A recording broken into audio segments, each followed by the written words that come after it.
Gita chapter 2, the yoga of knowledge. The supreme knowledge, the knowledge of the self, the knowledge of the Upanishads. You know Upanishads, Vedant, the end of the Vedas. Where the Vedas end, the Upanishads begin with the knowledge of the self, the knowledge of the soul. There were 3 sisters. One of them said, I hope my son becomes a great lawyer. The second one said, I hope my son becomes a great businessman. The third one said, I hope my son becomes a great saint. The lawyer was distraught one day with depression. He went to the saint. The businessman suffered many losses. He went to the saint. The third mother smiled. For this day, I asked for a saint in my life. Dear friends, this is the knowledge of union with God. This is the soul knowledge. This is not the knowledge of the world. All the different knowledge of the world fails you at one time or the other. The businessmen, the kings, the rich men, the powerful men, they all take off their crowns, take off their slippers and walk barefoot, park their chariot far away and walk barefoot to the man of knowledge so that they may get peace. This is the knowledge of the soul. The knowledge of the world is very limited, very limited. It can just get you wealth. But this knowledge of the soul makes you the wealthiest, the suprememost. And Arjun has surrendered completely at the feet of the divine and says, this is called Sankhya Yoga, the knowledge of the self. In this chapter, Bhagwan tells us what our real self is, the nature of the self. See, there are 3 of us. This body, gross body, this mind, the Jivatma, and the supreme soul on top. The eternal one, which never dies, which never perishes, which is never born, which is. And that's all it needs to be. It is. That supreme self. Now when you take your mind towards the body and keep on and on lamenting about the body and the problems of the body, you remain in body consciousness. When you shift your consciousness upwards, shift your Jivatma upwards into the soul, the eternal being, Aham Nirvikalpo Nirakara Rupo, the eternal being, it was, it is, and it shall always be. Beyond the beyond. When we connect with that supreme soul, we are beyond death. King Parikshit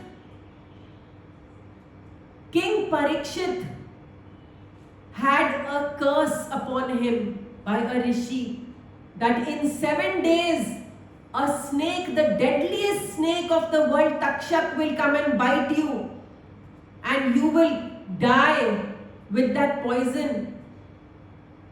King Parikshit went to his guru Shukdev Muni and said, take me into that abode of bliss, dear master. In 7 days I need to reach the supreme soul. Right now I am living in my body consciousness. I, me and mine. I, me and mine. And I do.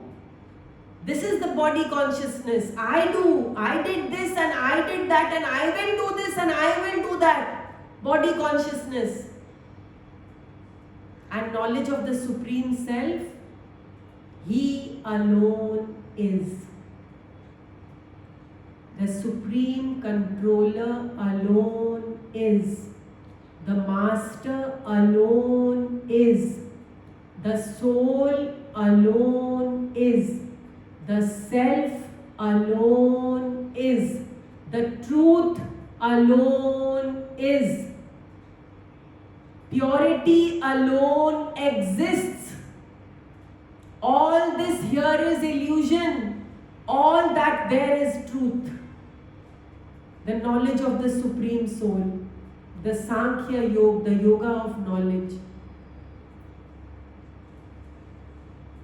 The yoga of knowledge, a fakir living in a hut, in a remote area of the jungle, yet all great knowledgeable people will go to him only. Please tell me something. For peace of mind, I cannot sleep. I am always worried. I am always upset. I am angry. I am disturbed.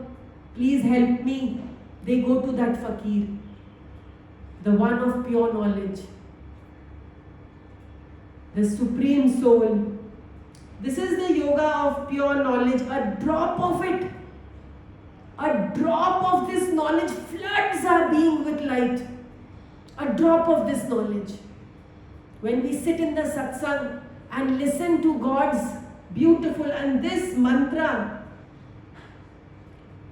Om Namo Bhagavate Vasudevaya, Om Namo Bhagavate Vasudevaya, Om Namo Bhagavate Vasudevaya, transports you into the soul. Keep repeating. This knowledge of the soul. A drop of it floods our mind with peace, silence, and divine light. The one who fills himself with the truth of Lord Krishna, he himself becomes an abode of bliss. He becomes Krishna.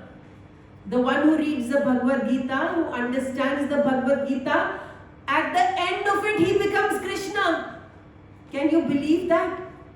He comes into his supreme consciousness and he becomes Krishna himself. Here Sanjay is explaining to Dhritarashtra. Sanjay said, let us chant the shloka first. Chapter 2, shlok number 1. Tam tatha kripayan vishtam ashnupurna kulekshanam vishidantam idam vakyam uvacha madhusudana. Sanjay said, the kind Lord spoke these words to Arjun. Arjun is agitated. He is miserable.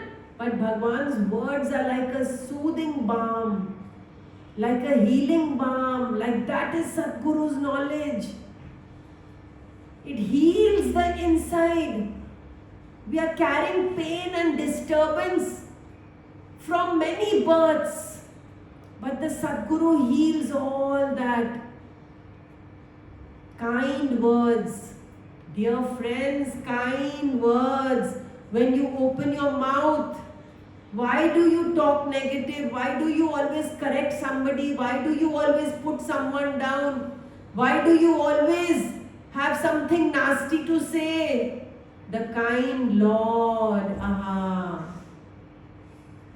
all the priests would tell Jesus Christ, why do you sit with these downtrodden people? You are a man of great understanding. Why don't you sit with knowledgeable people? Why do you sit with these poor, undeserving, downtrodden people? Jesus Christ smiled and said, those who are ill, they need a doctor. Kind words by the Master. His words are so kind. He uplifts every time. Now with his words, he is going to take you to this journey of bliss. With his words.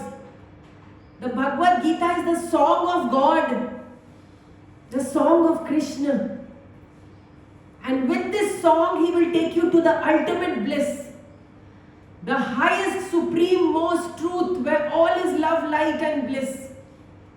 Krishna will take you there with this beautiful healing words, the song of God. Sanjay said, the kind Lord spoke these words to Arjun. His kindness never goes away, however many times we fail. His kindness never goes away. There was one fellow who used to go around the Govardhan temple every day by foot.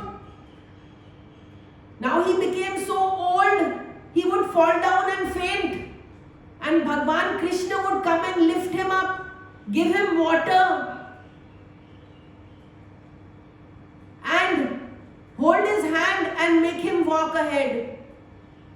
Every day this started happening. One day Krishna Bhagwan said to him, "Oh dear man, if you are so old and weak, why don't you sit home and chant?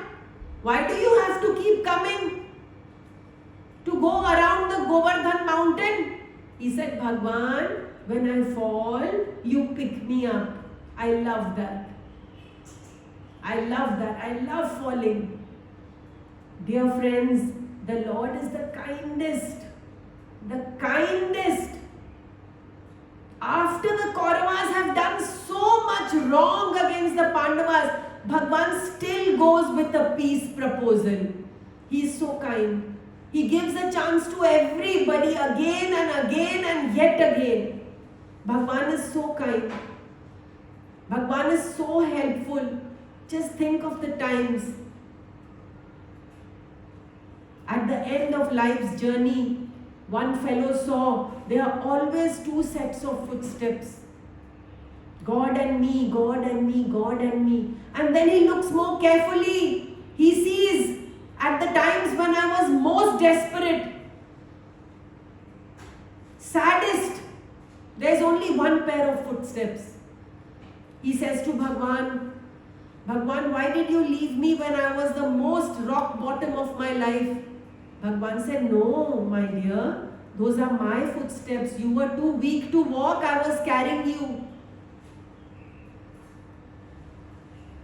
Bhagwan carries this devotee in his arms. He is called Bhakt Vatsal, the one who dearly, dearly, dearly loves his devotee. The kind Lord spoke these words to Arjun, who was overcome with self-pity. Arjun in terrible shape. His palms are sweaty. His gandir has fallen. His eyes cannot see. He cannot stand. His legs are trembling. He was overcome with self-pity. The kind Lord spoke these words to Arjun. Dear friends, be kind. Be kind. Come on. Shivji is so kind. Look at his disciples. Each one is funnier than the other. And Bhagwan loves each one so much. How God loves his disciples, dear friends. Be kind. Love all. Spread peace. Smile nicely. Spread smiles. Spread peace. Spread light. Be kind. Never use harsh words. Never. Ever. Everybody wants healing. In this Kali Yuga, there is so much darkness. Everybody needs a little kindness. There is torture in the Kali Yuga. Materialism, materialism, materialism, materialism. And when they cannot achieve, they are miserable. Everyone needs kindness. Let your words be a healing balm. Let your actions be full of love. So, Arjun was overcome with self-pity, whose eyes were filled with tears of sorrow and whose heart was very much depressed. Eyes are filled with tears of sorrow. And Bhagwan touches him gently. The touch of love, the touch of truth, the touch of truth. Lots and lots of love in Krishna's eyes. Lots and lots of love in Krishna's touch.